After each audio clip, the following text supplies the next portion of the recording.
Hello everyone! Today we are counting down my top 10 moments of 2023. This has been a wild year, and it's been extremely rewarding in my personal life and my professional life as well. So today I am looking back at my year and picking the top 10 moments that I think were the best moments of 2023. And luckily, because I document a large majority of my life online, most of these top 10 moments have videos associated with them on this channel. So if you want to see these great moments in more depth, I will link a playlist in the cards. To set the scene for where the year of 2023 began for me, I had just experienced two major life events: the release of Terrifier 2 and moving across the country to Las Vegas, which all happened in October of 2022. And both of those events played a huge role in shaping my 2023. I encourage you all watching to sit down and go through your top moments of the year. It was so fun going through my YouTube content, even just going through the camera reel on my phone to relive all the incredible moments of 2023. So if you're new here, my name is Leah, and this is a place for you if you like horror, sci-fi, cosplay, video games, anime, and so much more. If you're a geek of any kind, join in by subscribing and turning on the notifications. We'd love to have you. And now let's count down my top moments of 2023.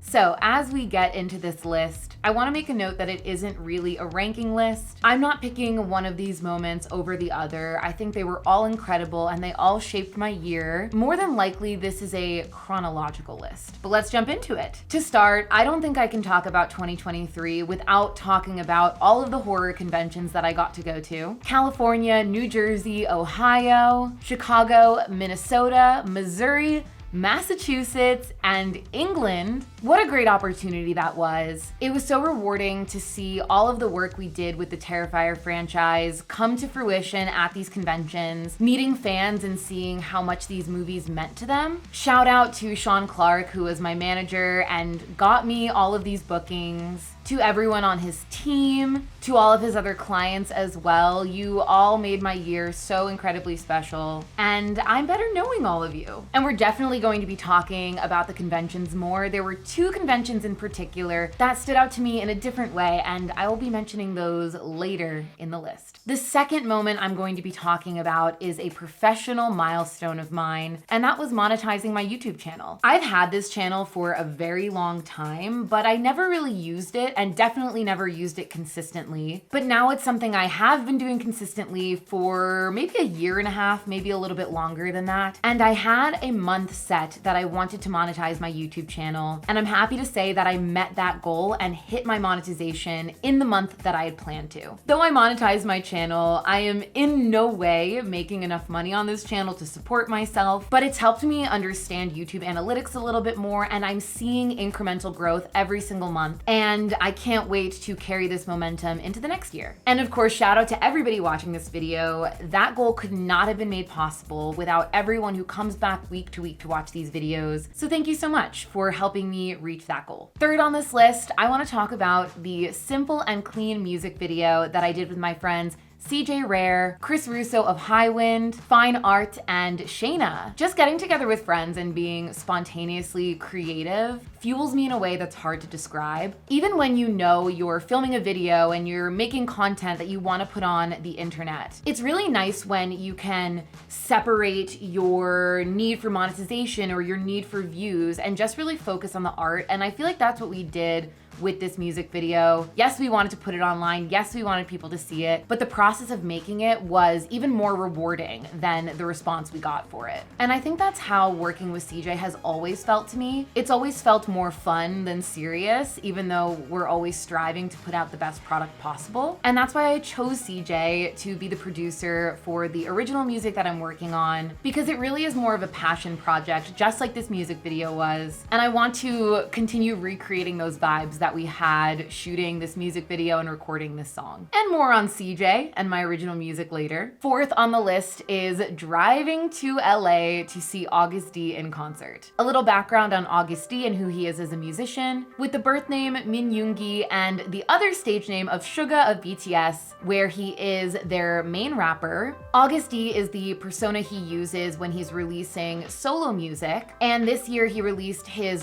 third album called D-Day, which was the third album in an anthology. He had kind of said from the beginning he saw the August D project being 3 albums, and at the end of that he may retire this persona. He had never toured solo before, and he was doing this US tour months before he was going to enlist in the military, as all young Korean men need to, and it just felt like a once-in-a-lifetime opportunity. BTS is one of my favorite musical groups. Suga is my favorite in that group, and his solo music is really inspiring and personal to me. And I really don't have any close friends that are BTS fans, and definitely not any that have ventured further into the solo careers of these musicians. But I knew that this was going to be a once-in-a-lifetime opportunity. I just had no way of knowing if he would ever tour solo again, if he would ever tour this music again. And it felt really special to see the first live performances of these songs with the complete anthology of the August D albums. And within taking this road trip by myself and going to this concert by myself, I got to challenge myself in a way. This last album was really about August D struggling with turning 30 and feeling like the dreams of his 20s were all laid out for him and he could see them clearly. And now that he's in his 30s, he realized he needs to make new dreams and set new goals for himself because he was never able to look that far into his life. I was sort of dealing with the same thing the same year, turning 30, and rediscovering what that looks like for me versus what I had been told by people. I used to think that your life was over by 30 if you didn't accomplish what you wanted to accomplish. Too bad, too late. Now that I'm here, I don't agree with that sentiment at all, and I think the August D albums and this concert and this experience really helped me realize that, and it filled me with a lot of hope for the years to come. Fifth on this list was my home decorating series that I have featured here on YouTube. Though that was a massive amount of content for this particular year, it also was so personal to me because it was creating the space that I'm currently living in, creating in, and working in. A few weeks ago, I even redid one of the rooms, which was this room, the office. In the original home decorating series, it wasn't working for me. I revamped the layout, and now it is working so perfectly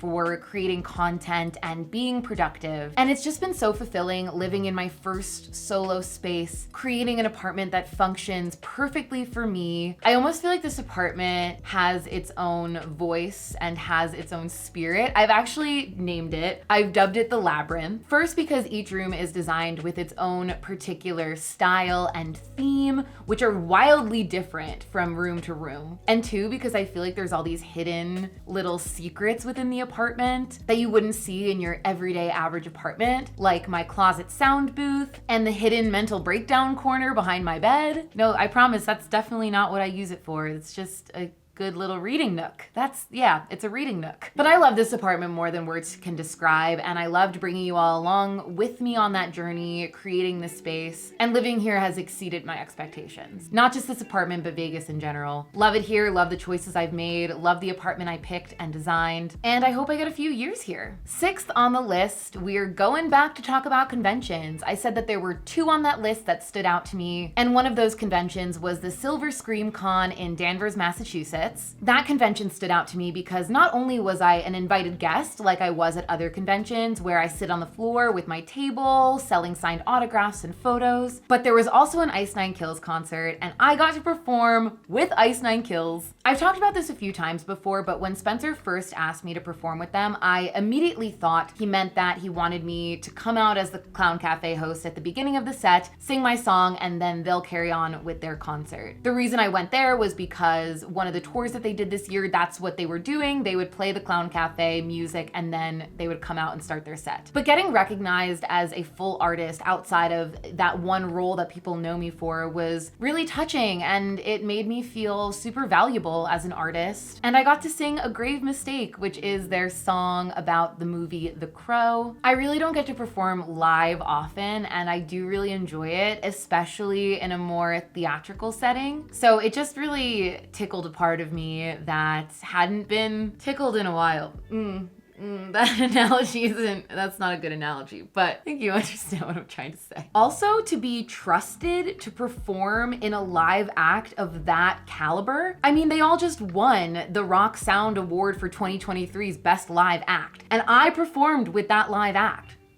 That's wild to me. And truly, I don't know why you trusted me, but thank you for trusting me, and I'm truly honored. And 7th on the list, I will mention the other convention that stood out to me, and that was For the Love of Horror in Manchester, England. It was the first time I got to travel internationally in such a long time, back to a country that I'd spent a lot of time in, so it was almost like coming home. And it was cool seeing the way that international conventions do their thing. I would come back anytime. The fans were so respectful, everyone working the convention was super helpful and professional. But that's not the only moment of travel I want to talk about this year in the 7th slot, which is all about travel. I traveled a lot for work, but I luckily got to travel a little bit for fun as well. After the Silver Scream convention, myself and my friend Helena got to spend the day in Salem. And as a person who feels very connected to witchcraft, it was incredible being in that town, a town that was so negatively affected by witchcraft, but has now been reclaimed to show people the positivity, the joy, the beauty that is witchcraft, while also honoring the victims who lost their lives there. I loved being able to take a work trip and also make it a personal trip as well. And I got to go to Zion National Park this year. That was with my sister, her partner, his brother and sister. I'm an avid hiker. I love being outdoors in the mountains. And now that it's cooling down in Vegas, I'm trying to do a lot more of that and carry that energy into the next year. Next top moment, earlier in this year, my sister and her partner went away. They didn't have their normal dog sitter, so I got to go hang out with my nibblings. Layla, Lily, Lewis, Jack, Allie, and Charlie. My cute, sweet angel babies. I had such a fun week with them. Rachel, if you're watching this, go away more and let me watch them more often. Unfortunately, a few months after I took this trip to watch my sister's animals, they had to put Lewis down. He was such a sweet old man, and I'm glad I got to see him before then. And yeah, now my sister calls me sometimes and she'll like FaceTime me while she's outside playing with the dogs. I absolutely love it. They're the cutest things in the world, and I want to spend more time with them. I don't use the camera roll on my phone to the best of its ability. I'm not often putting things in albums, but I do have a separate Nibblings album and I view it very often.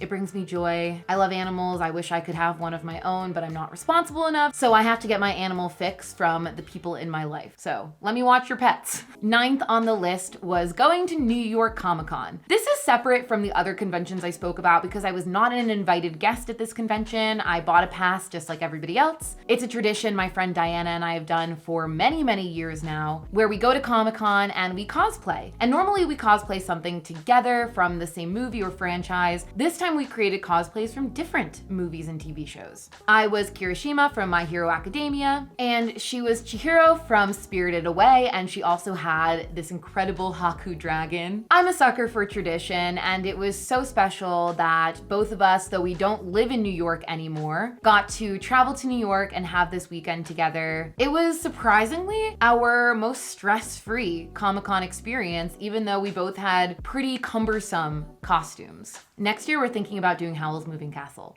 So I'm excited about that. I want to be Howl when he's like in bird form, and I want to make like big wings. And number 10, I said I was going to touch on this again, but my last top moment of 2023 is that I began to work on original music again. I was working on original music back in 2018, 2019. I really wasn't enjoying it as much as I thought I would. I think I was taking it too seriously. When you're a creative person and your job is to be creative, it's so easy to want to monetize every single creative project that you're working on. And though, yes, I want to share my music with people, I want to put it on Spotify, I want to make music videos for it and put them on YouTube. My main motivation isn't monetization. It's just having fun and creating something that I'm proud of. I don't really think of music as a career path for me. I see it more as a creative outlet. And as I said, I always felt with CJ that creating music was fun and it didn't feel like a job. So I'm really, really excited in 2024 to show y'all what we've been working on. That's definitely going to be a big part of my 2024. And that is my top 10 list of my best moments of 2023. And as we are moving into 2024, here are some things I'm looking forward to. I'm looking forward to more cosplays on this channel, more acting. I'm hoping to book some more roles, especially in the horror genre, more outdoors. I want to do more hiking. I want to do more traveling just for me. And overall in 2024, I want it to be a year of creativity, geekdom, and happiness. Because 2023 was a happy year, and I want to keep expanding that happiness further into my life. Thank you so much for coming along for this video as I counted down my top moments of 2023. Like I said, I hope that you can sit down and make this list for you so you can look back on all of the positive things that happened this year. And with 2023 quickly coming to a close, I hope you have a wonderful holiday season. I hope you get some time to relax, be with friends and family. And don't forget, if you're a geek of any kind, subscribe to the channel, turn on the notifications, and leave a comment down below with your top moment of 2023. My name is Leah, and I'll see you soon.